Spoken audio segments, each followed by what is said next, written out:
if you could take a moment and go to thegrowingbanddirector.com to give at least $5 or $3 a month, and it helps the content continue to be created for you to help our profession grow. Let's go back to our scheduled episode. Welcome back to the Growing Band Director podcast here at Midwest Day 2 on Thursday. I'm here with one of my writing heroes, Rick Hirsch. Just met you. How are you? I'm doing great. Beautiful. Great to see The you. reason you're my hero is because you wrote Beantown Blues Parade. And of all the stuff you've ever written, I know you're like, oh, I said, how do we choose what charts? You're like, I don't know, all of them. I like them all. People ask me too about the podcast. What should I go to? I'm like, I don't know. Like, I thought they were all good. People might disagree. Do you want the backstory on Beantown? Yes. So here's the backstory. So I went to UMass, and a good friend from college, Ryan Dexter, is in the middle school teacher in Medfield, Mass. And they have an annual concert in their district where the elementary band plays, and then the middle school band plays, and then the high school band plays, and they do a combined tune. Great idea. And they've done the same tune for like 300 years, the combined tune. Yeah. And Ryan said, it's time for something new. We want Rick to write it. And so basically I wrote a tune and I had to write 3 versions of the same song: the elementary version, the high school version, and the middle school version. Yep. They all had to fit together. That's awesome. And so that's where the title came from and everything. And I thought, that'd be a good jazz band chart. So that's kind of how it came about. So for people who don't know second line music, right? It's New Orleans style jazz. It's a completely different thing. And your chart is the easiest authentic tune I've ever seen. I mean, it's listed as a grade 1 with Alfred, I think. Yes. So yeah. I mean, but even the way you wrote the snare drum part, like I did it at a camp and I'd been teaching 20 years. Yeah. And I've taught second line to a lot of kids. Really? But it's always fun to go, well, can I make it easier? Because sometimes kids can't even do the most simple thing. And if you don't have a drummer who can do anything second line, it's kind of hard to do a second line tune at all. Right. But it's stuck on the first line. It's got okay. For people who don't know, the first line is the funeral line, right? And then afterwards is the party. That's where the second line comes from. So that was a good one. So, but do you remember how you wrote that snare drum part? But I don't. It is very simple, and a kid can like literally just play that. I was probably thinking, if I write something that I can play, okay, then and when I can't play snare drum. I did it at 1.2. Not to say the piano part isn't important, but it's like I had a piano player in this camp band who was a tuba player. Right. Of course, it's second line music. Yeah. There was also a bass player. I'm like, no, you're going to play piano on this one. Right. It was like a simple piano part, right? And then, at least if I'm remembering correctly, then the tuba player got to play tuba on it. And he's like, yes, this is great. Well, he played like the tuba bass part. Yeah. Yes. Yeah. So, I mean, even the assignment from Medfield was, I want you to write me a second line tune, kind of like Joe Avery's Blues. Because that tune, everybody just the bum bum bing, the bum plays itself, and it starts itself within the band room. That's right. So I just listened to a million versions of that and tried to distill it down to what he was thinking. I will say, as somebody who teaches high school kids almost exclusively, I've got kids who play grade 1 all the way through probably some 5s, so like a wide range of things. Yeah. That's one of those tunes that every level of kid loves to play. It's Beantown Blues Parade. Oh, man. And they can also play it poorly. You know what I mean? Even good players, like they have to. Right. But it's totally accessible. Such a great tune. You could play it with as little as 4 or 5 horn players. I mean, you could almost do it as a combo tune if you wanted to. Yeah. The beginning though, if kids aren't counting. Yeah. No. You're right. Counting is valuable skill. Yeah, for sure. I love that. Count to 4. That's it. I love that chart. Usually on the podcast episodes, when we talk about a chart, we'll pause and then we'll listen to that chart. Yeah. Well, this is not being produced, so people need to go check out the YouTube Score and Sound. Yeah, literally, people say any band can play this. Well, I'm not sure that's true because there's some bands who can't play anything, but your chart is the closest possible. Man, I didn't even know that. Thank you so much. Thank you for doing it. If you ever have inspiration to do more, like second line, or more, yes. There's not enough second line out there. What else is there not enough of? Good young jazz band music. I live with a middle school teacher, and as someone who loves to underprogram it sometimes and just do like the world can never have enough grade 2, grade 1, like real tunes, either based on real styles, like you're talking second line, Yeah. or real tunes, like simple enough. Like my wife will talk about all the time. Why do some publishers write first year chart, quote unquote, where the trombone goes up to high F? Right. So like keep them at C. Like the trumpets don't go above D, but then why are the trombones going Yes. so Right. high? That doesn't make sense. Yeah. Yeah. That's a good point. So yeah, I love that. I know you say you mainly with your company, you mainly have 3 through 5. So maybe that was an awkward transition. I No, didn't that's mean okay. that, but I do have I do have a couple of grade. Well, I have a grade 2 and a grade 1. The grade 1 is pretty new. It's called Dark Forest. Okay. Because where I live in Pennsylvania, one of the middle schools in our district is Park Forest, but that school, man, it's just from the 70s, and well, I mean, there are a lot of trees around it, but there are not a lot of windows, and it's kind of dingy. So cool. it's sort of derided as Dark Forest. But Yep. And the band director there, who's a friend of mine, called me up one day and said, "Rick, you're going to write a piece for my jazz band this year, and here's the title. It's called Dark Forest. Go." And I don't know if I have a chart with Alfred that's a grade 2 called Downtown Tango. Yep. It was the same teacher who commissioned that piece and told me that was the title of that piece too. Cool. So Dark Forest, but it's like aleatoric. And do you ever see the Blair Witch Project? Yeah. So weird, small trivia. Friends of mine who live around the corner from us, they bought their house from the family of the kid who made the Blair Witch Project. Wow. I think the parents were like theater professors at Penn State. And anyways, so I made it kind of creepy sounding, and kids, get to blow through it like. And this is a jazz band chart? It's a jazz band chart. I'll send it to you, man. Okay, that'd be great. Yeah. But very easy range. Yeah. And but it kind of weird. This is an awkward moment because I'm going to ask you if you did a chart. And if you didn't, I don't want you to take offense to it. I won't. Depends if you like it or not. Come Sunday.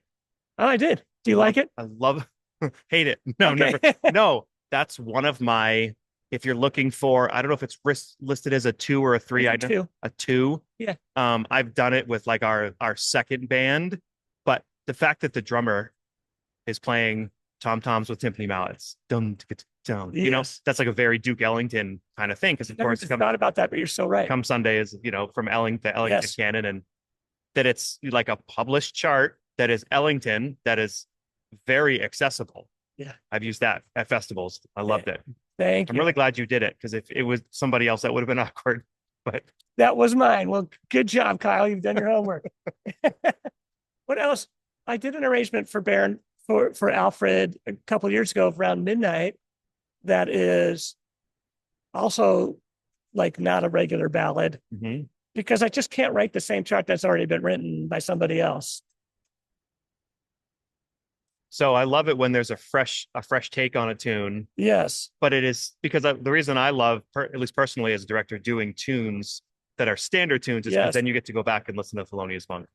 You get to listen to the originals of the tunes, even though this version is not trying to copy that, but you have to know the history before you can do. Yes. Well, it's like this band yesterday, this great band from Southern Indiana called Castle High School Jazz Band, played yesterday afternoon. Man, they had John LaBarbera write a piece for them.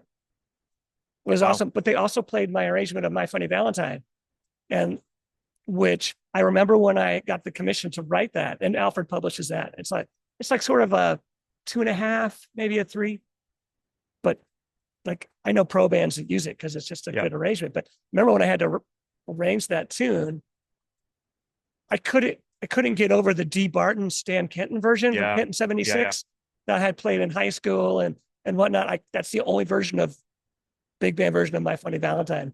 And I just had to shake that from my head. Yeah. But it turned out nicely. So if people, your stuff is awesome. Go to Pepper or whatever website, just put in your last name. Yeah. HIRSCH.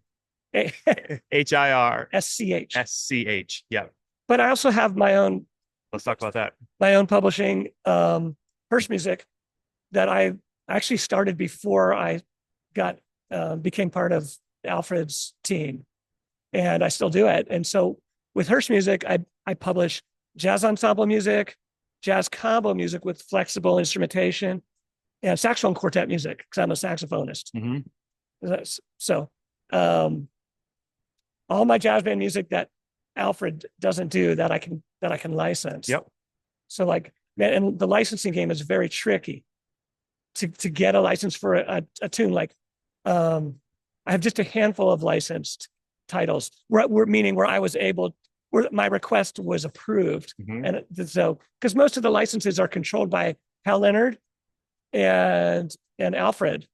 And maybe it's because I'm with Alfred that they're more friendly to me, but they just approved a couple for me that I'm really excited about. Cool. Which ones? But You're a Mean One, Mr. Grinch. Cool. And Frosty the Snowman. Right on. But my Frosty the Snowman is mostly in a minor key, and it starts out really slow, like a dirge. And so I kind of call it Requiem for a Snowball. Or tentatively, that's the working title. But when is that going to come out? It's probably going to be a couple of years because I'm going to need to assemble a band and a recording session and do all of that. But a year ago, I released my arrangement of Rudolph the Red-Nosed Reindeer called Rudolph's Mambo. It's a solid grade 3. And the licensing for that was literally through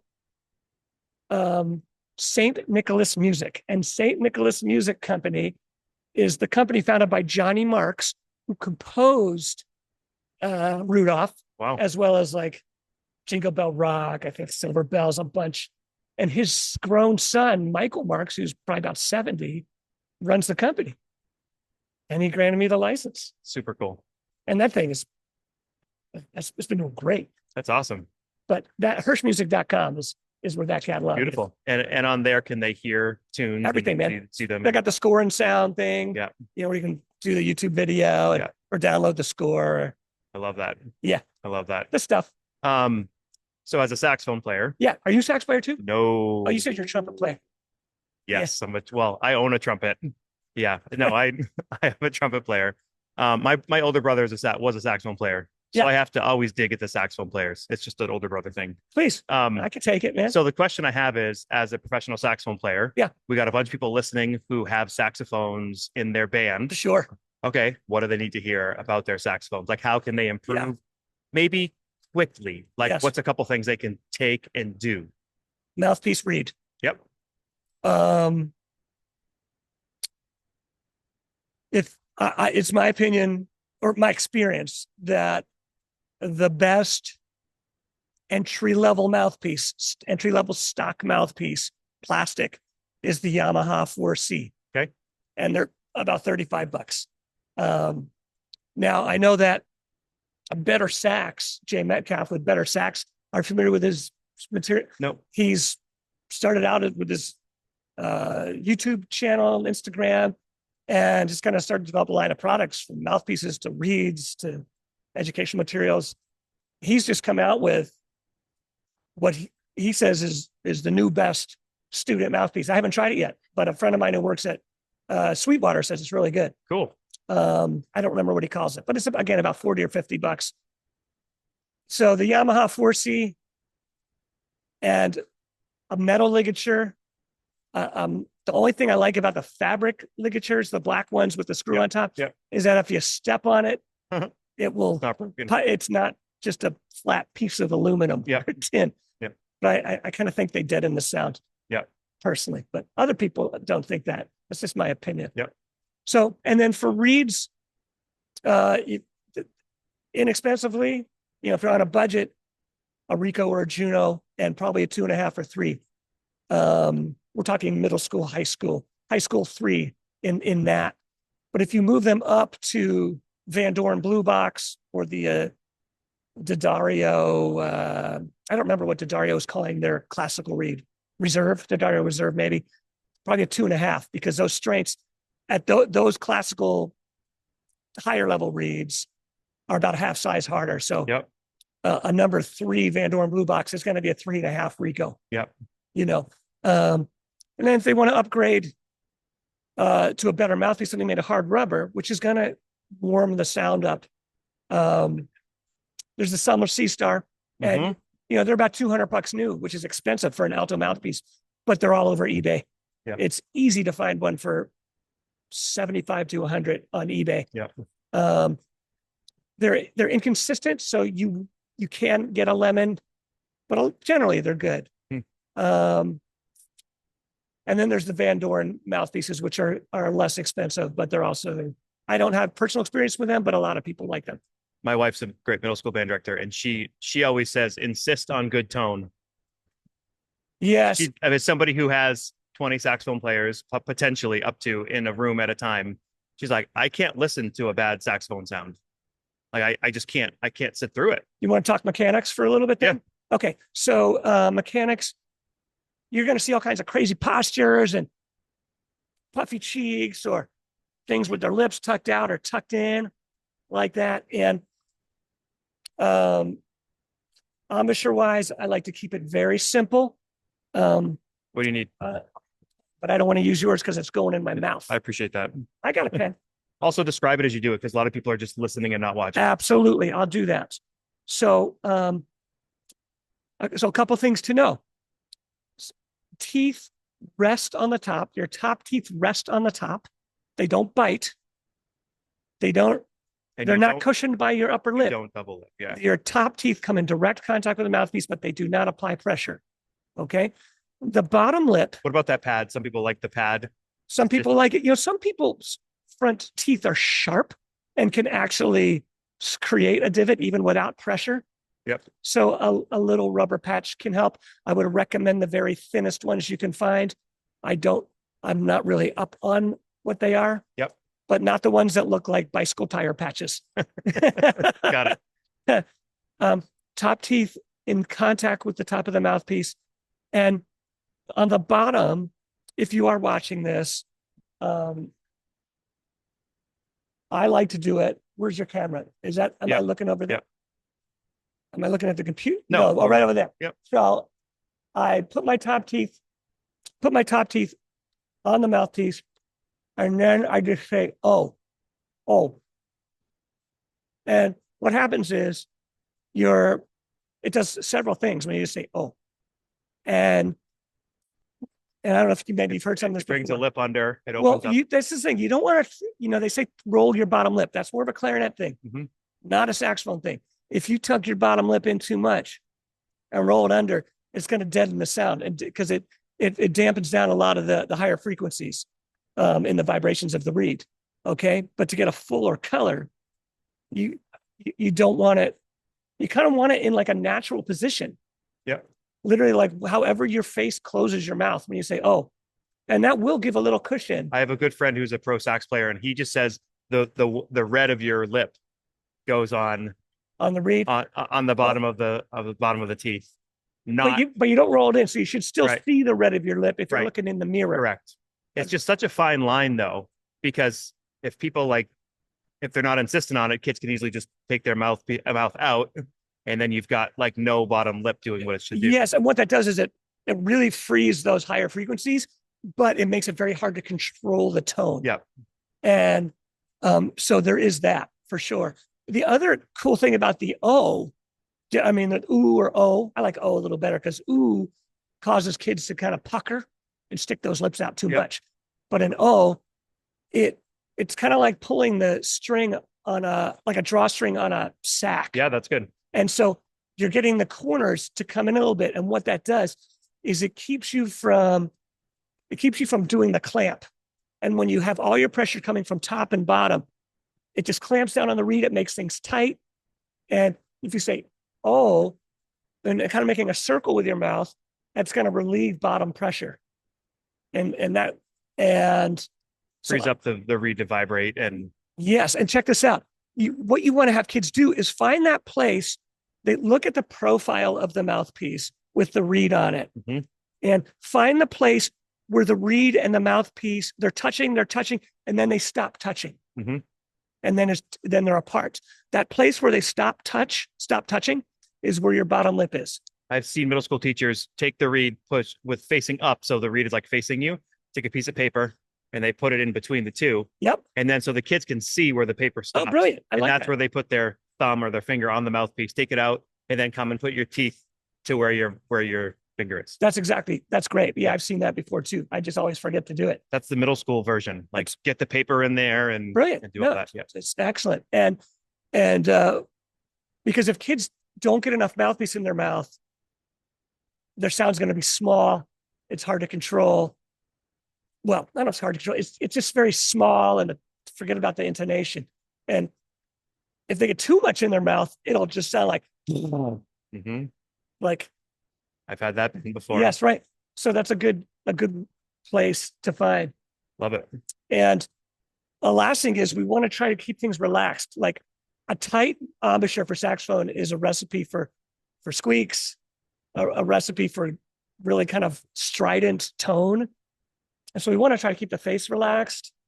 We want to try to keep the chest while keeping a good embouchure. Yes, it's like sometimes the younger the kid is, if you go relaxed, they're just going to not use anything and just blow. No, yeah. I always go down to that because my wife teaches the beginners. Yes, yeah, right. So, but you don't need to give the kids every bit of information all at once. Right. You don't give them the whole checklist. Just give them one thing and see what happens. Yeah. And then a week later, yeah. Hey, why don't you just kind of relax your shoulders a little bit? Because kids will get tight in their throats.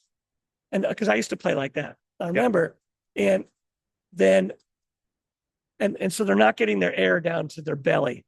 Yep. So when they get tight up here, it constricts everything. But when you can be relaxed in here.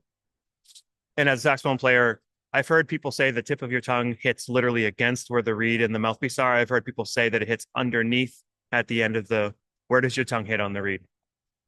It depends how I'm articulating. So, if I'm doing more of a classical articulation, it is going to be more on the tip. Like the sharp end of the. Yeah, right on the reed. But it's also, another thing I like to talk to kids about is a fat tongue versus a pointed tongue. Okay. If they think, I have, because a lot of kids play with a fat tongue without knowing it. I like to say, play with the fattest tongue you can possibly do. And try to tongue out and pull. I said, now make it pointy like a snake's, well, snake's not going to be forked, but just a very pointy,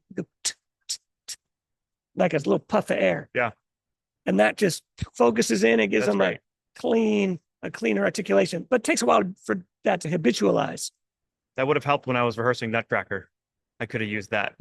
The fat tongue and the skinny tongue. Yes. I love that. And then, but most of that, but I barely am playing music that demands that type of articulation. So for me, it's a much gentler and more legato tongue. And I do that. If this is the profile of my tongue and that's the tip, I'm really, this part here in a little bit from the tip is touching the beginning of the reed or maybe the underside of the reed. Final question. Yeah. Off the top of your head, favorite jazz saxophone player of all time? I know, impossible. I can't answer that the way you want me to, but I can go into it. Okay. First saxophone player who I liked to listen to when I started getting interested in jazz in high school. I think my dad had a Charlie Parker recording. I was like, It was a Coltrane recording. I was like, and then he had Paul Desmond with the Modern Jazz Quartet live at Town Hall, which was the last recording Paul Desmond ever made. Yeah. It had Jesus Christ Superstar was on that record, Green Sleeves. So these were like just songs I recognized that weren't jazz songs. Got it. And I was like, oh, I like that. So Paul Desmond was my first love. And as someone said earlier, Paul Desmond solos are simpler in a lot of times, right? Oh, so man. If people want to learn a saxophone solo that's easier than Charlie Parker. If you want to learn saxophone solos, even Charlie Parker, learn Miles Davis. Beautiful. I would always go to Miles Davis, or I like to go to John Coltrane's ballads album and just learn the melodies because he barely embellishes the melodies. Sweet. So I like that. Rick, thank you. It's a pleasure, Kyle, man. Nice to meet you. Nice to meet you too. Oh, I should point out one last thing. Yeah. Like 15 years ago, just about, I made a handful of videos on YouTube. They're so lo-fi, man. It's just me. And I talk about like all this stuff about embouchure, how to make vibrato. Cool. A little bit about overtones and a little bit of how to take care of your reeds. Great. So you can look those up on YouTube, just YouTube Rick Hirsch or something. Beautiful. Anyways, I just thought I'd point that out. Love it. Thank you. Excelcia Music Publishing is proud to sponsor the Growing Band Director podcast. Excelcia Music Publishing provides new music for concert band, jazz ensemble, solo and ensemble, and books for all levels and occasions, including a specially curated and robust selection of music for your contest and festival performances. A variety of overtures, marches, and lyric works included on numerous state lists await. Select music that's perfect for your contest and festival needs at excelciamusic.com. That's EXCELCIA music.com. Austin Custom Brass is a proud sponsor of today's podcast. They can be found online at austincustombrass.biz. The Austin Custom Brass shop is located in Kansas City, Missouri. They're frequent attendees at MEAs around the country, including a TMEA in Texas and Kansas and Missouri. They go to Midwest and Chicago and International Trumpet Guild. And give them a call today at 816-410-0826. If it's anything brass, they have it. Beginner to professional. This is a startup company from many years ago that's grown and grown and grown. Trent Austin has done a fantastic job with this. They're great people. They have many types of instruments from Adams to Rath trombones and Shires and Getzen and Edwards and Schilke and Lotus and Courtois and many, many more. They have many new and pre-owned instruments. You can check them out online again at austincustombrass.biz.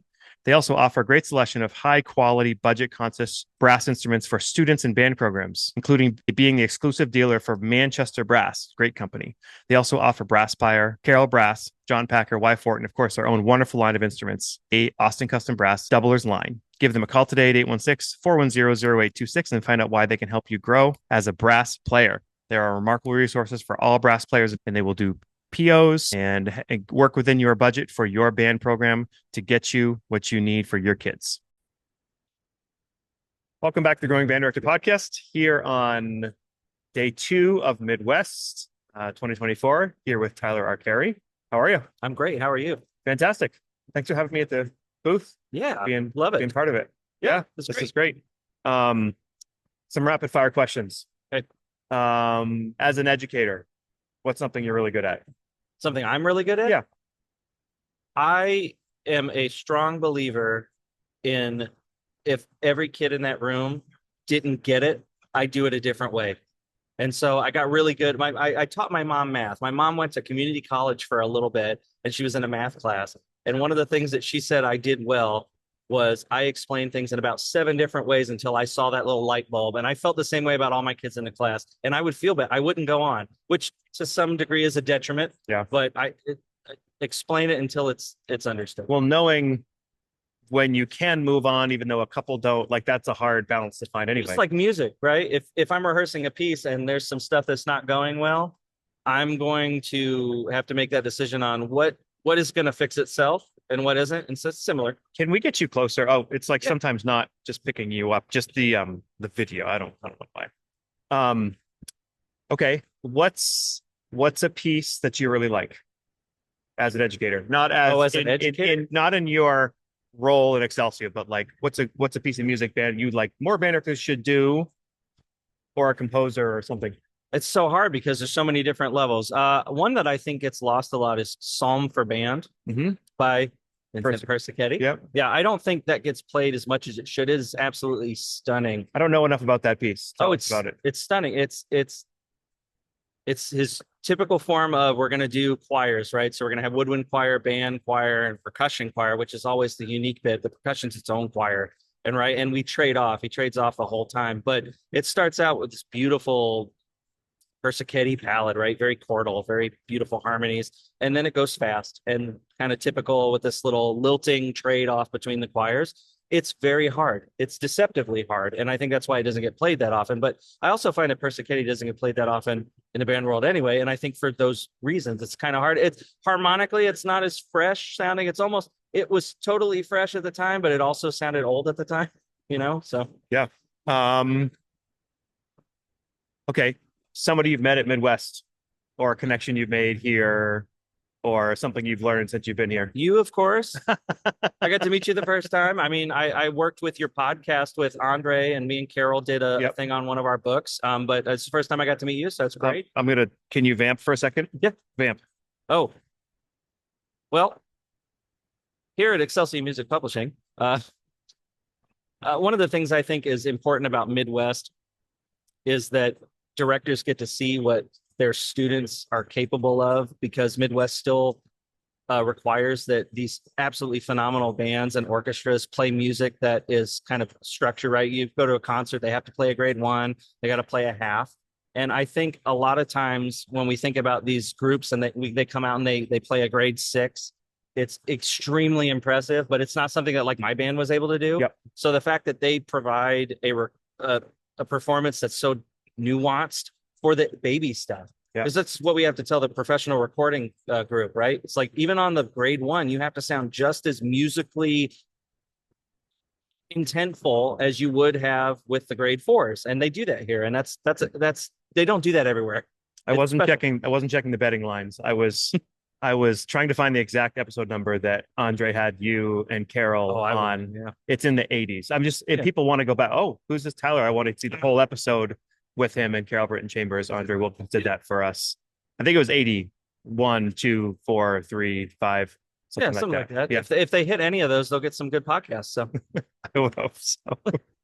But you said you're getting nervous tomorrow for your presentation here at Midwest. Yeah, always. Yeah. It's weird. It's like performance anxiety. You never get over it. You just get used to it. Yep. And so, you're going to be sitting in front, and also complete imposter syndrome. I'm going to be on stage with Carol Britton Chambers, Willie Owens, Brian Balmages, and Mark Lawrence. I mean, most of those people I grew up playing in bands, Yep. and then I've been very lucky to work with a lot of them as composers here at Excelcia, but also, who am I and why should I be on there? And I'm eternally grateful they asked. And I do feel like, at least from the editor side of things, I get some cool perspective that's a little different than just the writer side thing. So definitely nervous always. It'll be good though. What's something band directors should know about people who edit the music, like in any company? What are the skills that it takes? What are editors doing and looking for? It's so hard. We're all different, and we all do it differently. There's no real way to teach it. It's a relationship between composers and editors. It's not a dictation where I say, here's what you do or you don't get published. It's far more like, we think this music is great. We think it has a market. And that's the other thing. We're a company. It's got to have a market. Otherwise, we can't sell it for them. And it's not good for the composer. But rule 1 is do no harm. Keep the integrity of the piece. And then try and help them reach more students. At least for us as an educational publisher, that's what we do. So if the trumpet line goes just a little high here, we might suggest it goes a little lower. Or if the transition here might be a little hard on conducting, we might suggest that we change it a bit. And then we leave it up to the composer to kind of get to the right conclusion, whatever they deem that to be. Yeah. And so it's a conversation back and forth. Byzantine. Like the Empire. So I should know that. You mentioned transition. Her transition from the middle part to the ending part, where the 8th note turns into the quarter note. Yeah, we're talking about, if you don't know, because everybody knows, it's Carol Britton Chambers Byzantine dances. Yeah. I just found it fascinating how she did that. The quarter note, the 8th note turned into the quarter note. And I mean, I'm gonna get in trouble for this, but I think some of the best composers started out as arrangers, right? And Carol's an arranger. I started out as an arranger. I think having to dig in and dissect and figure out how to make other people's music work in a different format or is a really valuable lesson as a writer, right? And I think some of those tricks on transitions, if you listen to some of the really old holiday medleys that they used to do with all of these brilliant transitions, or James Barnes, The Wizard of Oz. That's a great arrangement. It is. And the transitions are what makes that. I mean, you can tell a lot about a composer by their transitions, right? If they can really write or not. And that is fantastic. And so I think digging into that is really valuable as a writer. It helps you see how other people do it and how you could do it yourselves. And it's got a tuba solo. Yeah. If I only had a brain. Yes. That's a classic. 6/8 tuba solo. And hey, I mentioned that in lieu of this new Wicked release. So there's some cross promotion for them, right? There you go. But your clinic, what is it? Is this the title of the clinic or just no? So the clinic tomorrow is just on grade level guidelines. Oh, right. Okay. Yeah. So grade level guidelines and how publishers and self-published composers kind of come to those ideas and how we all try without talking to each other to get real close. But you also have a new book out. I do. Yes. This is right here. I have it. I will show it to the camera. Most people are listening only, but it's probably going to autofocus and not even look good, but that's fine. It's color. How are you able to do it at a good price point with color? The technology's here. We got printers that can do that now without having to have crazy big, ink jugs and stuff like that. So it's about the same price as ink or as black ink, right? So it's no different. We can still sell the book for $8.99 like we would a normal black and white book. It's called Better by Sight: 4 Steps to Mastering Sight Reading. And I assume these are the 4 steps. Yeah. Yeah, I'm a trumpet player. So rhythm and time. Step 2 is key and pitch. Step 3 is dynamics. And step 4 is style. First of all, for younger teachers who, when they sight read they have their band sight reading, they may not dissect it like that. Yep. So can we just talk about how those are, like, why 1, 2, 3, 4, why those? Yeah, absolutely. At least my theory, and it's just from experience when I would walk into sight reading rooms, is that if you can at least get step 1, 2, and 3, rhythm, right, your rhythm right, you can get your key and pitch, so you're hitting your accidentals, you're hitting the right notes. And then dynamics, you're at least going to be okay. Yep. You're going to walk out of the room fairly unscathed. Style, you're going to walk out there being a superstar. And of course, sight reading kind of pre-assumes that we are working on fundamentals, right? It's a completely different book, right? Yeah. So this is more the technical idea about sight reading. And the reason I break it down is because if you can't play the right rhythm and in time, it doesn't matter if you do any of the other stuff. Right? I tell my kids when we sight read, there's 5 things that are the most important things. Yeah. Rhythm, rhythm, rhythm, rhythm, and rhythm. Good. Yes. Because honestly, I mean, there's arguments, and I agree with them that the music, if you can play music, you can get away with a lot of stuff, right? But if it's not together, how is it going to end up being musical, right? It's like I can't remember who it was. If it was Saucedo, I think it might be Saucedo.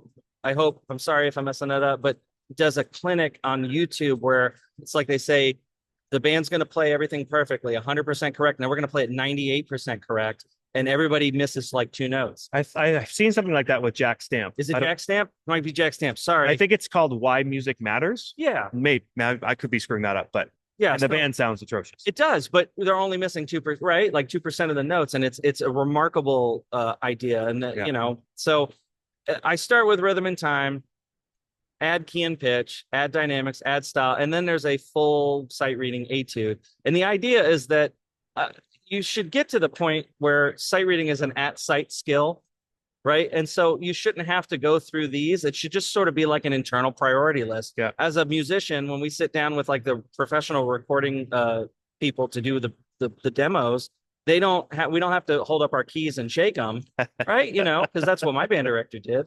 Held up the key and went, Classic. Don't miss it, right? Yeah. But that's the thing. They look for those things. And so if we start our year off teaching students how to break down music and look at those parts as like a priority list, then it's going to kind of help them structure what's important, because sometimes you don't get a lot of time to look and you have to triage. And if the only thing you can get is rhythm, then you're going to be pretty solid, So in looking at this, again, I have not researched this, so hopefully I don't screw it up, but at least, okay. It looks like you take the etude and then you have the unison rhythm only, and then they see it with a melody but nothing else, and then they see it where the dynamic is added. And I like that you have piano and forte. Thank you very much. Yeah, what? There's no gradients of that. And then you see it with style added, right? Like some accents or staccatos. Yeah. And then finally you see the final version down below. But like they're physically seeing it with no dynamics. They are physically seeing it with dynamics. Yes. It's literally breaking the piece up into its base parts of those, the rhythm and time and stuff. Are sample sheets online for anybody to see if they were like, I want to check that out? Like, can they see a PDF? ExcelciaMusic.com/better-by-site. Yeah, they can see all that. But you said something interesting. You said unison. It's not unison. Okay. The book is a full band orchestration, or on the orchestra side, a full orchestra. And it's written like real commercial grade 1, 2, 3 band music. Okay. And so you're not sight reading some aural skills thing, etude, right? And then it's real. It's got real percussion parts. It's got real everything. Trumpet 1 and 2. And it progresses adding things like new rhythms, right? Or new ranges for your instruments, stuff like that. And it progresses to a point where you're playing a real full piece. So at the very end, there's a fully arranged version of a march. You could play that on stage. Homeward Bound March by Sousa. And it looks to me, just as I'm thumbing through it, that it starts with 5-note scale beginning band, right? And Yeah. then, but by the time you're done, you're into grade 4. No, about 3? 2.5. 2.5. Yeah, Great. 2.5. I mean, don't get me wrong. There's some triplets. I avoided 6/8, but I gave enough examples in triple that you can actually kind of do that bridge yourself. It'll work. So somebody could buy this and they could start. I mean, if their band can already do the first few pages, they might start somewhere in the middle of the book.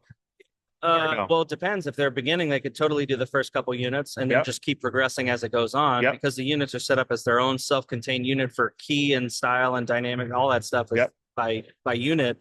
But yes, if you're a high school group, and you could totally start in the beginning, although I would always say that a high school group reading a grade 1 sometimes falls in the cracks a lot more than a middle school group reading grade 1, because we think it's too easy. And they don't focus. Yes, and it's perfectly good to give them a grade 1, because sometimes they're harder to play for a more accomplished group. So for something like this, I say it's good for everybody.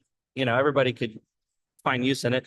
It also, again, it's color coded. It's hard to see on a podcast, but it's color coded, and it's done so in a way that you can start incorporating those colors as those icons that you can see into your call outs, right? So if you really just want some rhythm exercises to sight read some rhythm, you could just thumb through the units and do some rhythm.